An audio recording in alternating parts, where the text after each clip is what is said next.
मतदान अधिकारियों के लिए महत्वपूर्ण यह है कि मॉक पोल के दौरान क्या करें और क्या न करें। मॉक पोल की पूरे प्रोसेस की अलग से वीडियो मैंने अपलोड कर रखा है, उसका लिंक इस वीडियो के डिस्क्रिप्शन बॉक्स में मिल जाएगा। आप वो पूरा प्रोसेस देखें। यह वीडियो मॉक पोल के दौरान के ध्यान में रखने वाली महत्वपूर्ण बिंदुओं को हाईलाइट के लिए बनाया गया है। आप यहाँ पर देख सकते हैं मॉक पोल के दौरान क्या करें, अर्थात कंट्रोल यूनिट इकाई के डिस्प्ले पैनल पर दिखाई देने वाले विभिन्न डिस्प्ले का अर्थ अवश्य जानें। आपके जो सीयू है उसको जैसे हम कनेक्ट करके ऑन करते हैं तो उसके ऊपर जो भी डिस्प्ले आपको शो हो रहा है उसका अर्थ आप जान सकते हैं, क्योंकि आपके जो अभिकर्ता हैं वो उसको पूछ सकते हैं। मॉक पोल के लिए बैलेट यूनिट जो बीयू और वीवीपैट जो है वो वोटिंग कंपार्टमेंट में रखा जाना चाहिए, अर्थात बीयू सीयू और वीवीपैट को एक ही टेबल पर रखकर मॉक पोल नहीं करना चाहिए। मॉक पोल करने से पहले आपको उनको जिस प्रकार वास्तविक मतदान के लिए तैयार की जाती है उसी प्रकार मशीनों को सेट करने के बाद में मॉक पोल करना चाहिए, अर्थात ब्लैक यूनिट बीयू और वीवीपैट को वोटिंग कंपार्टमेंट के अंदर सेट करें और सीयू को PO3 की टेबल के ऊपर लगा के ही मॉक पोल करें। बीयू सीयू और वीवीपैट के इंटरकनेक्शन के बाद वीवीपैट पर पेपर रोल को ऊर्ध्वाधर स्थिति वर्टिकल पोजीशन में लगाना चाहिए। इस दौरान कम से कम 50 वोट पड़ने चाहिए, अर्थात अभ्यर्थी और अभिकर्ताओं की उपस्थिति में मॉक पोल किया जाए और मतदान अधिकारी द्वारा डाले गए वोटों की मैनुअल रिकॉर्ड होनी चाहिए, अर्थात उनको आपको जो फॉर्मेट है उस फॉर्मेट के अंदर भी लिखा होना चाहे, साथ साथ लिखते जाएं, मैनुअल भी उसका रिकॉर्ड तैयार करें। नोटों सहित चुनाव लड़ने वाले प्रत्येक उम्मीदवार के लिए रैंडम रूप से मतदान करने वाले मतदान एजेंटों के साथ मॉक पोल आयोजित करना चाहिए। कंट्रोल यूनिट से मॉक पोल परिणाम का पता लगाएं और वोटों के मैनुअल रिकॉर्ड से तुलना करें, अर्थात मशीन में जितने रिकॉर्ड किए गए वोट हैं वो और आपने जो मैनुअल आपने लिखे हैं उन दोनों की तुलना करके एजेंटों को बताना चाहिए। वीवीपैट ड्रॉप बॉक्स से मॉक पोल प्रिंट पेपर पर्चियां निकालें और मतदान अभिकर्ताओं की उपस्थिति में वीवीपैट मुद्रित पेपर पर्चियों की गिनती करें और पुष्टि करें कि परिणाम प्रत्येक उम्मीदवार के लिए मेल खाते हैं, अर्थात जो आपने अभी रिकॉर्ड वोटों को आपने देखा है उसे वीवीपैट के पर्चियों को भी मिलान करके उनको एजेंट्स को बताना होगा।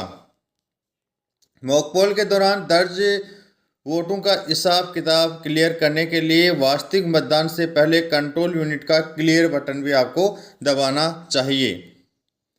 खाली ड्रॉप बॉक्स को मतदान एजेंटों द्वारा सत्यापित किया जाना चाहिए। जैसे हमने पर्चियां वीवीपैट से निकाल दी हैं, आपका जो ड्रॉप बॉक्स है वो खाली हो गया है, उसको एजेंटों को आपको बताना चाहिए कि हमने इसको खाली करके भी इसको एड्रेस चेक करेंगे, सील करेंगे।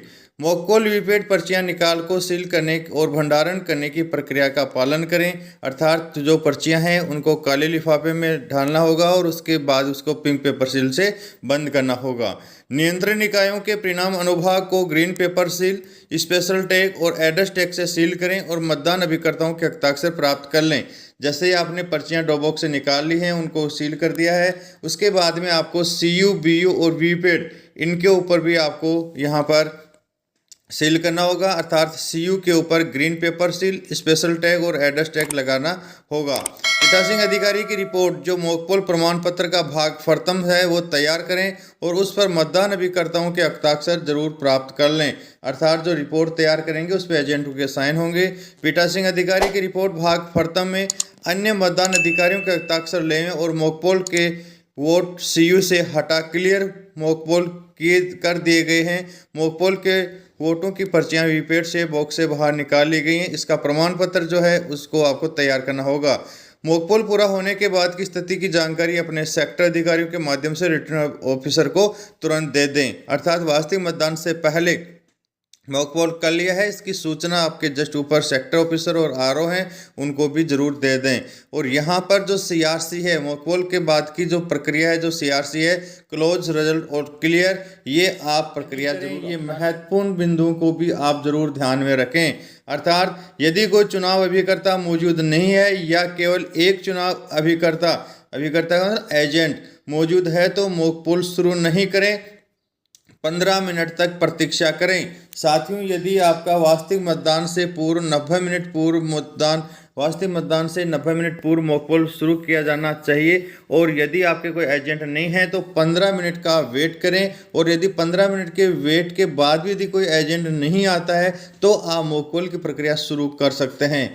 कम से कम 50 वोट डालने बिना मॉक पोल बंद नहीं करें। यहाँ पर दो महत्वपूर्ण बात हैं, एक 50 वोट प्रत्येक न्यूनतम है, और प्रत्येक उम्मीदवार के बटन पर कम से कम एक वोट डालना न भूलें। मॉक पोल के बैलेट यूनिट, कंट्रोल यूनिट और वीवीपैट को एक ही टेबल पर नहीं रखें। बैलेट यूनिट और वीवीपैट को कंपार्टमेंट, वोटिंग कंपार्टमेंट में रखें। यह महत्वपूर्ण बात है क्योंकि वो वास्तविक मतदान की तरह ही मॉक पोल की जो है यूनिट आपको सेट करना होगा।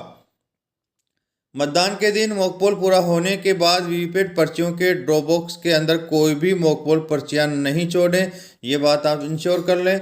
मॉक पोल वीवीपैट की बिना मोहर लगी पर्चियों को काले लिफाफे में न रखें, अर्थात मॉक पोल की जो पर्चियां हैं उनके पीछे आप मोहर लगाएं, और PRO के साइन होंगे, एजेंट के साइन होंगे, तो उसके बाद ही आप उनको काले लिफाफे में लगाकर उन पे पिंक पेपर सील से सील करें।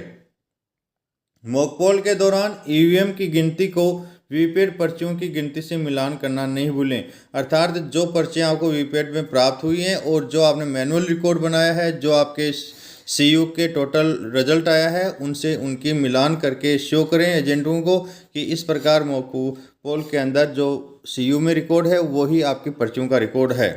मॉक पोल प्रमाण पत्र जो पीठासीन अधिकारी रिपोर्ट भाग फर्तम है भरना न भूलें, और अभिकर्ता एजेंटों के हस्ताक्षर करना भी नहीं भूलें। वास्तविक मतदान शुरू होने से पहले CU के मॉक पोल डेटा साफ करना नहीं भूलें, अर्थात CU से CRC जरूर कर लें, क्लियर बटन जरूर आप इसको करना होगा, क्योंकि हम क्लोज करेंगे, रिजल्ट एजेंट को दिखाएंगे, उसके बाद क्लियर आप जस्ट दबाएंगे तो उसमें आपके CU के जो रिकॉर्ड किए गए मत हैं वो शून्य हो जाएंगे, अर्थात CRC पूरी आपको करनी होगी। वीवीपैट के CU और ड्रॉप बॉक्स के परिणाम अनुभाग को सील किए बिना, मतदान अभिकर्ताओं के हस्ताक्षर लिए बिना वास्तविक मतदान शुरू नहीं करें।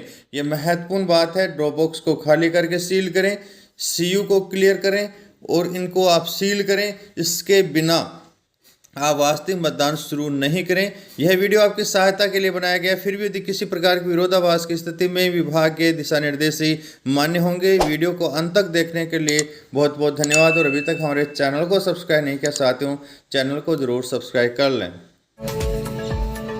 वीडियो को अंत तक देखने के लिए थैंक्स। यदि वीडियो अच्छा लगा है तो वीडियो को लाइक व कमेंट जरूर करें, और ऐसे ही महत्वपूर्ण वीडियो देखने के लिए चैनल को सब्सक्राइब कर लें। यह जानकारी अधिक लोगों तक शेयर जरूर करें।